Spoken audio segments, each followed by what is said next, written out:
necesitaríamos 27.7 billones de pesos actuales, lo que significa que faltarían con respecto a lo transferido por el Sistema General de Participaciones 8 billones de pesos adicionales.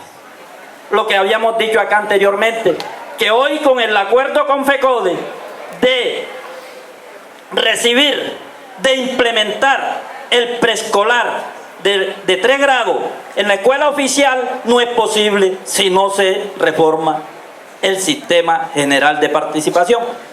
No es posible nombrar maestros ni es posible ampliar la planta de administrativos, que es lo que están peleando los entes territoriales, pero lo pelean es cuando uno va a discutir con ellos. Entonces ellos dicen, pero es que no nos han ampliado hace 20 años, pero no se meten en el cuento netamente dicho con nosotros.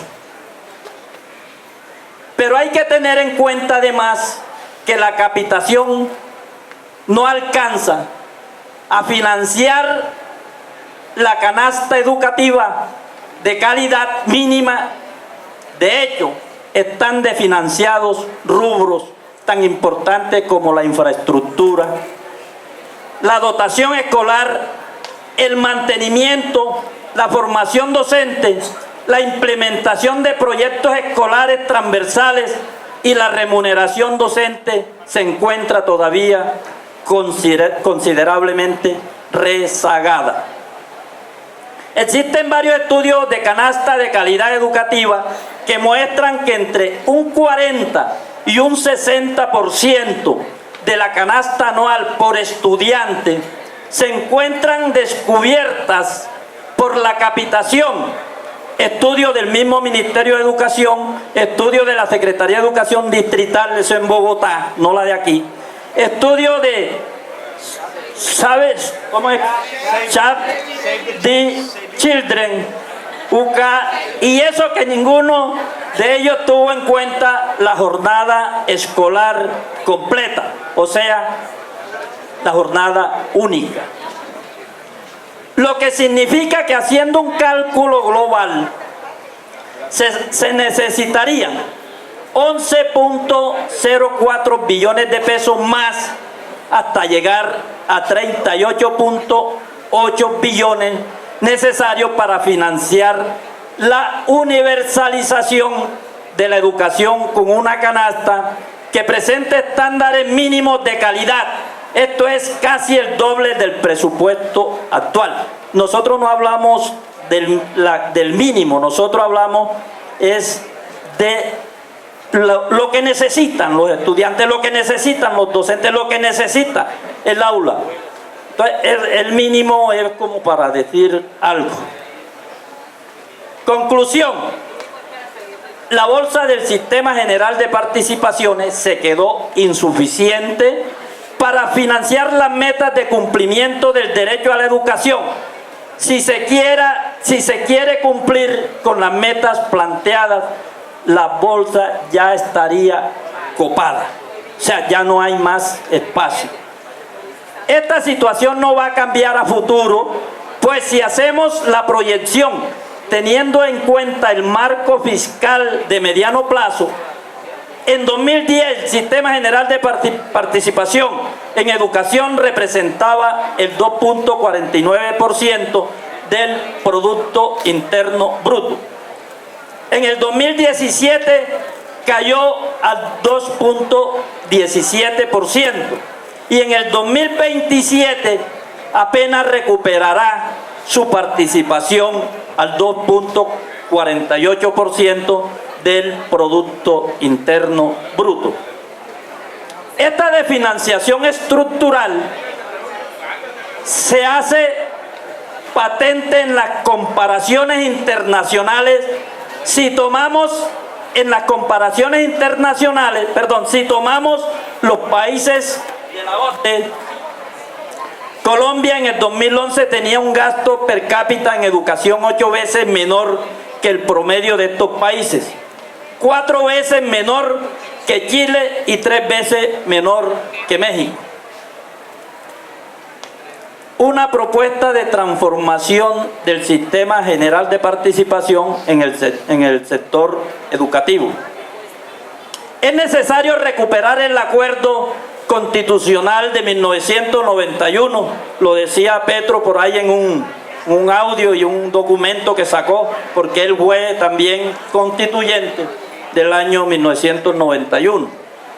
Transferencias territoriales como mínimo deben representar el 46.5%, así está en la Constitución del 91, de los ingresos corrientes de la nación. Y recuerden que yo le dije que bajó a un 29.5%, buscando alcanzar el 7% del PIB, como lo señala la UNESCO. Esa es la propuesta de FECODE.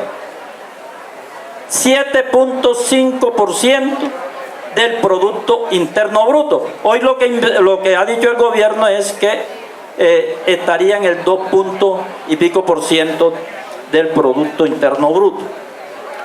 Actualmente el sistema general de participación es cerca del 29%.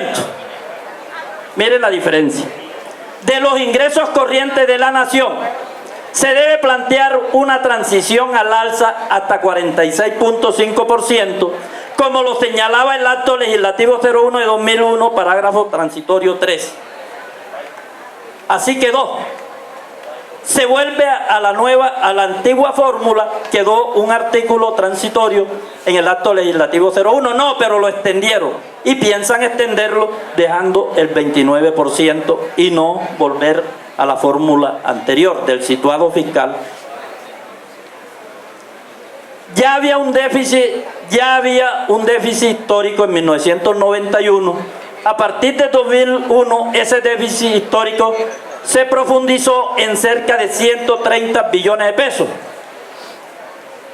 La fórmula debería plantear un mecanismo de recuperación a futuro en un periodo razonable, por ejemplo, hacia el año 2025, entonces que sería la nación más educada, el país más educado, si realmente se quiere que Colombia sea la más educada en esa época. Los recursos de educación deberían representar como mínimo el 58.5% de los recursos de transferencia e ir creciendo en su participación, porque las fuentes alternativas de recursos públicos educativos se han ido abriendo a otros propósitos, como las regalías. Otros sectores tienen fuentes alternativas, educación debe ser prioridad. Entonces hoy le echaron la pelotica a la regalía, que no, para acceder a la regalía tienen que meter proyectos, si no, no acceden a regalías. La fórmula debería contemplar que los recursos de educación deben estar protegidos y no deberían disminuir con relación al año anterior en términos reales, independientemente del comportamiento de la economía y de los ingresos corrientes de la nación. O sea, los recursos de educación deben ser sagrados. Y ese cuento de que yo le invertí más es que la población cada día crece. Y lógicamente los recursos para educación deben crecer. Y los demás rubros también deben crecer. Pero los que deben crecer más son los de educación. Transformar los anteriores principios en un algoritmo de crecimiento del sistema general de participación que se puede poner en el Congreso y negociar con el gobierno. Calcular con precisión las necesidades reales de recursos del sector a partir de la tipificación y costo de una canasta suficiente que cumpla plenamente el derecho a la educación. Incluir en esta canasta una valoración precisa sobre el rezago del costo laboral y la formación docente, porque ese es otro tema. O sea, dentro de la canasta de educación debe estar incluido la formación docente. Hoy los docentes se forman por sus propios medios. Entonces el gobierno ha dicho, es que yo le di 3.000 becas, y 3.000 becas ante 320.000 docentes. ¿Qué significa? No significa nada. A partir de lo anterior, establecer y cuantificar la brecha real de financiación del sector educativo. llevar estos insumos a las distintas discusiones con el gobierno y los debates políticos, el que queríamos dar hoy aquí. Sensibilizar a otros actores sociales aliados con el tamaño de la problemática de la brecha de financiación de la educación. Formar a la base sindical en la comprensión de la problemática financiera de la educación. Confluir a un amplio movimiento social por la financiación plena para la realización del derecho a la educación en Colombia. Lo que nosotros estamos diciendo en las marchas es que nosotros hemos generado un movimiento social hoy. Y algunos alcaldes, algunos gobernadores consecuentes se han sumado y lo han dicho claramente. Y ahí está lo que hemos dicho. El maestro luchando también está educando. ¡Viva el paro nacional del magisterio! ¡Viva, viva, viva! ¡Viva la reforma al sistema general de participaciones! ¡Viva, viva, viva! ¡Vivan ustedes! Y vivamos nosotros. Muchas gracias, compañeros. En este tema de la Sistema General de Participaciones, la propuesta que queremos dejar en el auditorio son más que todos interrogantes. Es un tema bastante complejo en la medida de sentarnos a estudiar todos los dos actos legislativos que modificaron la Constitución en lo que tiene que ver con los ingresos corrientes. Se le permitió al Estado poder reducirse, es decir, vender las empresas o en el mejor de los casos reducirlas, reestructurarlas o montar con el sector privado también la situación de economías mixtas o la cofinanciación con el sector privado. Total, compañeros, que aquí el presupuesto de la nación está al servicio de eso. Es al servicio de garantizar que las grandes empresas cada día tengan mejores utilidades y esos recursos salen del bolsillo del trabajador. Por eso la descentralización y llevar todos los cargos de responsabilidad del Estado en la prestación del servicio en aquellos derechos fundamentales básicos lo fue trasladando a los municipios para que se queden sin plata y para que usted ya no me pida a mí, sino vaya y pídale al alcalde. A mí no. Y como algunos nos comimos el cuento de que la descentralización era algo muy magnífico, muy bueno. ¿Por qué? Porque yo podía elegir al alcalde, puedo elegir al concejal, puedo elegir al gobernador, pero mis necesidades siguen siendo las mismas. La falta de recursos sigue siendo de orden nacional. Entonces, esa descentralización quedó en lo político, más no en lo financiero que respondiera a las necesidades de las regiones ni de los entes territoriales. Por eso decimos en nuestra ponencia que el Sistema General de Participación es un fenómeno de la municipalización y de la privatización de la educación. Es decir, el señor Uribe la tenía clara, el gobierno privatizador de Uribe decía: necesitamos implementar reformas para alimentar el modelo neoliberal a favor de la gran industria. Por eso usted ve que en los últimos 15 años este país ha hecho grandes inversiones en grandes infraestructuras portuarias, de vías, ¿verdad?, de material logístico, etcétera, etcétera. Para eso sí hay recursos y se van en billones y son contratos leoninos que todos sabemos que han terminado en la gran corrupción de este país. Como decía el compañero Mosquera, y vamos a intentar hacer esta exposición lo más rápido para no repetir lo que me imaginaba todos íbamos a repetir, ¿qué es el Sistema General de Participaciones? El SGP corresponde a los recursos de la nación transferir a las entidades territoriales, departamentos, distritos y municipios en cumplimiento de los artículos 356 y 357 de la Constitución Política, reformado por los actos legislativos 01, 2001, 04, 2007, para la financiación de los servicios a su cargo en educación, salud, agua potable y los definidos en el artículo 76 de la Ley 715 de 2001. Bonito artículo, uno quedaría así que es la reforma de los artículos 356 y 357. Pero vayámonos a la 715 en ese articulado que está allí, que es el 76. Y nos vamos a encontrar con una sorpresa, lo vamos a ver más adelante, no se me preocupen. Seguimos, compañeros. Para nosotros la ley 715 se diseñó para asignar los recursos por resultados. ¿Cuántos niños están matriculados? ¿Cuántos están afiliados al régimen subsidiado? Es decir, ese es un criterio que hace al modelo neoliberal, es decir, la racionalidad y la eficiencia. Esos dos principios nos los aplicaron a estos servicios esenciales y básicos, en este caso la educación. Entonces usted tiene que ser eficiente y usted tiene que tener racionalidad del gasto. Y eso nos los aplicaron en el sector educativo. ¿Y qué es la eficiencia? Hacer más con poco.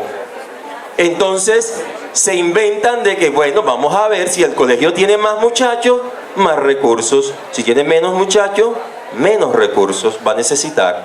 Cosa falaz, cosa totalmente trágica para una sociedad, que el aparato educativo se lleve a través de estas normas a convertirse en un objeto comercial, es decir, la compra y venta en el mercado de la educación. Y es esta ley, la 715, la que permite que usted le pueda vender el servicio a particulares. Es la educación contratada. Ahí es la contradicción de que venimos peleando por aumentar la planta docente, pero gracias a la ley, gracias a algunos artículos de esa Constitución que le permiten al Estado decir, es que yo puedo construir megacolegios y no entregarlos al sector o al aparato estatal, lo entrego al sector privado. Y es legal para ellos. Miren que eso no se ha podido tumbar, porque es legal. Y es lo que tenemos que tumbar los maestros. El artículo 76 que decía en la definición del Sistema General de Participaciones, como está allí, establece las competencias de los entes territoriales. ¡Que viva el paro, carajo! ¡Que viva! ¡Viva, viva, viva! Resulta de que el modelo neoliberal le dice a los colombianos, yo nación voy a dar. Pero en aras a la descentralización y esa autonomía que ustedes tienen de elegir sus propias autoridades, ellos también van a responder por eso. Entonces se inventan todo un sistema que la nación llama la concurrencia, donde va la nación y donde va el ente territorial. Por eso ese artículo 76 de la 715 dice las competencias de municipios. Cogí esa parte nada más, entre otros sectores. Además de las establecidas en la Constitución y en otras disposiciones correspondientes a los municipios, directa o indirectamente con recursos propios del Sistema General de Participaciones u otros recursos, promover, financiar o cofinanciar proyectos de interés municipal y en especial ejercer las siguientes competencias. Entonces los alcaldes y los gobernadores de ese SGP, de esa bolsa, no solamente echan mano al tema educativo, ya lo decía el compañero, también el tema de agua potable, saneamiento básico y de otras. Pero vamos a mirar qué son otras, compañeros. Miren, todo esto que está aquí, los alcaldes deben responder, los gobernadores deben responder. Y eso está en la bolsa del SGP, porque eso es lo que dice la 715, que es la que distribuye esos recursos.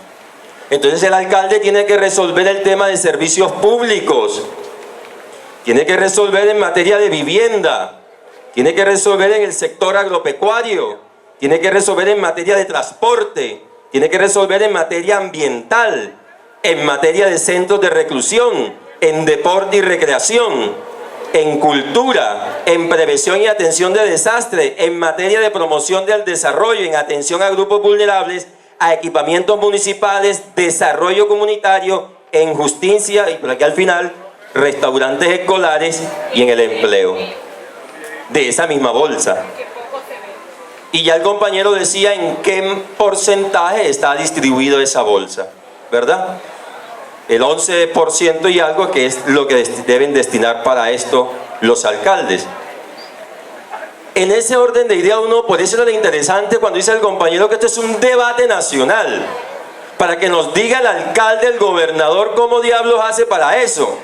Entonces, si el alcalde o el gobernador quiere dejar una buena gestión para que lo reelijan, viene y tiene que buscar, tiene que ver de dónde coge para hacerse notar. Entonces son parques, o sin hacerme notar es bibliotecas, o si hacerme notar son vías, o si hacerme notar es el tema de prevención y detención de desastres, en fin. Pero todos a la misma bolsa. Es decir, esa bolsa responde además por eso. Por eso tiene que ser una pelea de la sociedad. Es una pelea con los papás, con los muchachos, con los demás trabajadores, compañeros del sector salud, etcétera, etcétera. Porque esto atenta contra la población, atenta contra todo el ciudadano. Esta reforma que se le hizo al Sistema General de Participación.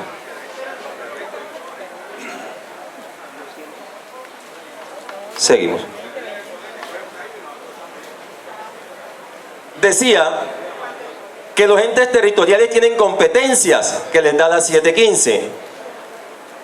Por ahí encontramos esta que es la misma para los departamentos, para los distritos especiales, etc. Es la misma condición para todos. Dice, administrar ejerciendo las facultades señaladas en el artículo 153 de la ley 115/94, las instituciones educativas y el personal docente y administrativo de los planteles educativos, sujetándose a la planta de cargos adoptada de conformidad con la presente ley. Entonces, claro, aquí está, usted administra esta planta, pero yo ya la definí, que es así. ¿Bien? Usted la administra, pero la planta está definida así. Yo, Nación, la defino así y usted no se me sale de esos parámetros. Para ello, realizará concursos, claro, los nuevos maestros que estamos sometidos a esto de los concursos.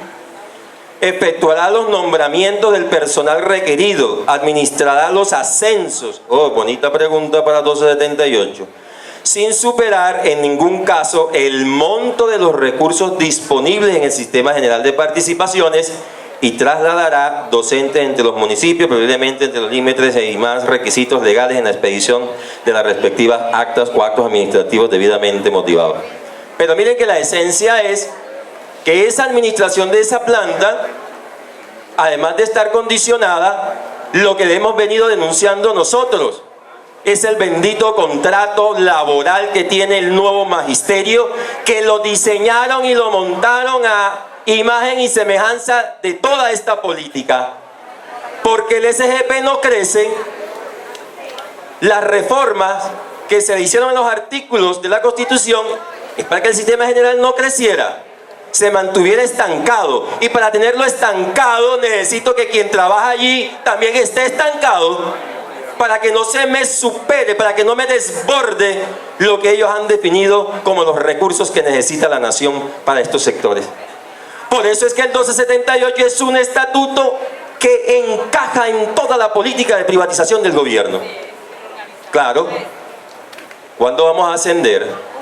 Llevamos 10 años para que hubiesen pasado de un nivel salarial del ALBES, 10 años. Por eso la perlita, esta que está aquí, la dejé de último, esta perlita que está en el decreto 1278 en su artículo 35 es muy clara, y por eso hace a esa política, porque nos dice esa perla que la evaluación de competencia será realizada cada vez que la correspondiente entidad territorial lo considere conveniente, pero sin que en ningún caso transcurra un término superior a 6 años. Ay, los nenes. O sea que el alcalde mañana nos dice, este SGP no puede crecer, no hay para dónde, no convoco a evaluación para ascenso. No lo convoco. Y como este año esos recursos fueron muy bajos, no convoco. Y como el año 2018 son bajos, no convoco. Si son 2019, no convoco. 2020, no convoco. 2021, no convoco. 2022, no convoco. En el 2025 pues ya convoco, porque me puedo pasar de los 6 años. Y es legal.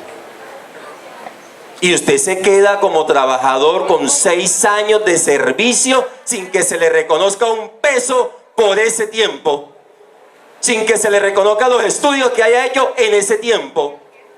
Por eso hemos dicho que así como este SGP es perverso para el sector educativo, el 1278 es aún más perverso para los intereses de los maestros, porque está alineado a esa política. Y si eso está alineado a esa política, hay que tumbarlo, compañeros.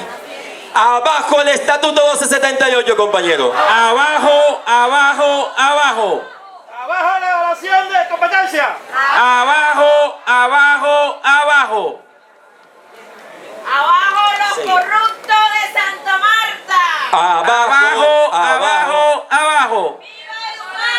¡Viva Eduard! ¡Viva! Viva, viva. ¡Viva la unidad sindical del magisterio colombiano! Viva, viva, viva. ¡Viva el paro nacional del magisterio! Viva, viva, viva. En esas... ¡Viva el sindicato distrital, compañero! Tiene toda la razón. Viva, viva, viva. ¡Vivan los compañeros de USDE! Viva, viva, viva. Dentro de esas responsabilidades a los entes territoriales nos encontramos que ¡viva Eduma! Viva, viva, viva. Participar con recursos propios en la financiación de los servicios educativos. Era lo que decíamos, la ley obliga al ente territorial a la concurrencia. Entonces era bonito la discusión con ellos para saber, yo quisiera saber, ya lo hemos planteado en algunas reuniones con el secretario de Educación, de todos las donde nos hemos constituido, ¿cuál es el rubro que uno puede encontrar en el presupuesto del distrito como rubro destinado a educación? Ninguno. Los que estudiamos planes de desarrollo, ninguno. Vaya al departamento y dígale, ¿cuál es el rubro de este presupuesto aprobado por el departamento que destina a la educación del departamento del Magdalena? 0 pesos, compañeros. Entonces aquí el sector educativo está al vaivén del gobernante. Está a la dádiva del gobernante, a lo que le regalen para ese sector al gobernante. Por eso es triste decirlo, y había que decirlo aquí con todas las autoridades de los entes territoriales, que para esa canasta educativa que decía el compañero, lo que hace un secretario de educación es hey, Eduma, ¿qué me puedes regalar? Oye, Puertos, ¿qué me puedes regalar? Entonces te regalo 20 kits escolares, te regalo 10 uniformes, te regalo esto. Y esa es la política de canasta educativa. Mirajas se venden en el mercado. Esa es la política de canasta educativa. Es decir, que estamos a que esto es cuentecito y que de la economía solidaria le regale a la educación algunos excedentes. ¿Esa es la política? Nosotros creemos que no. Debe existir en los presupuestos de los entes territoriales recursos concretos, fuentes concretas de inversión a la educación. En la cofinanciación de programas y proyectos educativos y en las inversiones de infraestructura, calidad, dotación, los costos amparados con estos recursos no podrán generar gastos permanentes a cargo del Sistema General de Participación. Claro, porque entonces ahí sí se libran, pues si un alcalde dice, yo estoy invirtiendo 20.000 millones de pesos todos los años, señor presidente, señora ministra, para poder medio tapar los huecos de las pésimas infraestructuras de las escuelas, así se le caigan los plafones. Entonces el ministerio debería coger esos 20.000 y sumarlos a lo que gira la nación. Si se vuelve permanente, si en 4 años un alcalde sigue invirtiendo